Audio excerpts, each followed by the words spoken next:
بسم اللہ الرحمن الرحیم۔ سلسلہ چہل حدیث، حدیث نمبر 16۔ عن ابن عباس رضی اللہ عنہما قال قال رسول اللہ صلی اللہ علیہ وسلم مدمن الخمر ان مات لقی اللہ تعالی کعابد وسن۔ حدیث کا ترجمہ۔ حضرت عبداللہ ابن عباس سے روایت ہے کہ رسول اللہ صلی اللہ علیہ وسلم نے ارشاد فرمایا کہ ہمیشہ شراب پینے والا اگر اسی حالت میں مرے گا تو خدا کے سامنے اس کی پیشی مشرک اور بت پرست کی طرح ہوگی۔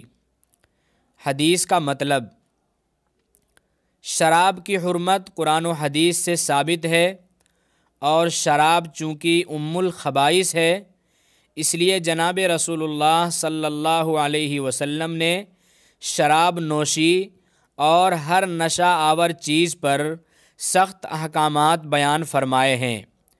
ایک حدیث کے اندر جناب رسول اللہ صلی اللہ علیہ وسلم نے ارشاد فرمایا، جس کا مفہوم یہ ہے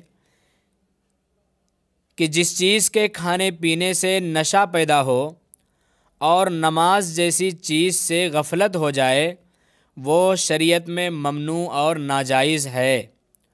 اور شراب پینے والا اگر شرابی ہونے کی حالت میں مرے گا تو اللہ سے اس طرح ملاقات کرے گا اور اللہ کے سامنے اس طرح پیشی ہوگی جیسے کسی مشرک اور بت پرست کی ہوگی، یعنی جس طرح مشرک اور بت پرست کی طرف اللہ کی نظر رحمت نہیں ہوگی، ایسے ہی شرابی کی طرف بھی اللہ کی نظر رحمت نہیں ہوگی۔